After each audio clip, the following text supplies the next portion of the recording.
Hello, my name is Angelita Repetto, and my project is titled, Does Exclusionary Language Preclude the California Arts Council from their mission of racial and ethnic equity in grant distribution? So I am a third-year PhD student in the Department of Sociology. I was born in Buenos Aires. I completed my bachelor's at the University of Illinois, Urbana-Champaign, and my research interests are race, ethnicity, economic stratification, and computational methods. So what was the project mission? I worked with the California Arts Council, whose goal was to increase the equity of grant distribution on racial and ethnic lines. At the time of the project, the California Arts Council had language in their grant distribution that only arts organizations were eligible to apply for grants. This led me to explore the following questions. What does it mean to be an arts organization? Who's currently eligible to apply for the California Art Council grants, and who's being excluded by current language? And who's actually receiving these grants? So this project consisted of three parts. First, I conducted a content analysis of existing literature about equitable funding in the arts. I conducted a qualitative analysis of California Arts Council funding data, in which I first split the data into 9 tiers based on grant size and randomly sampled 50 organizations from each tier. And for each organization, I looked at their mission, their staff, and their board to understand and see which organizations serve minority communities and which are by and for these communities. Finally, I did simple quantitative analysis of California Arts Council funding data.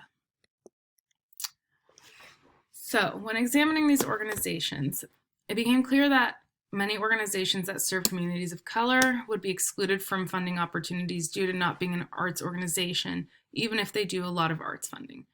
These organizations would include artivism organizations, community development, cultural organizing, and community support and storytelling groups. So what are some of the trends I found in the content analysis? At first glance, it became clear that it can appear that there is equitable funding because organizations serving community of color and general arts organizations often have similar amounts of total funding.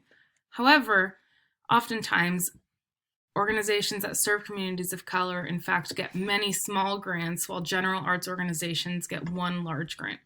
This can mean that oftentimes, organizations that serve community of color have to spend more time, money, and manpower applying for more smaller grants instead of getting one large grant. Finally, many more organizations that do have significant arts funding or arts programming may not be eligible at all because they're not technically an arts organization. So how do these trends apply to the California Arts Council? In these figures, you'll see the left chart is the smallest 50 grants, and on the right, we have the largest 50. So looking at the small grants, approximately a quarter of them went to organizations that serve communities of color. And of the largest grants, only one went to an organization whose mission it is to serve communities of color. So here we can already see that there is significant disparity in what grants that organizations that serve communities of color are actually receiving. And here was my second process. This is the composition of tier 1, and again, there were 9 tiers in which I examined first the perceived composition and then the actual composition. So in the perceived composition, you'll see that about a quarter of the organizations could be classified as serving people of color. However, when digging in further, it became clear that many of those organizations are only performative allies. By this I mean they would include a quick sentence about how it was their mission to serve these organizations. However, there was no concrete plans or specific communities that they were serving. So at that point, it became clear that we need to differentiate between organizations that say it's their mission and organizations that are actually doing the work. Based on this project, I developed a few overall recommendations for the California Arts Council. I recommended that they examine the language of Tier 9 grants, which I found to be the most exclusive. 2, I recommended that they give a higher percentage of all grants to organizations that serve communities of color and less to general arts organizations.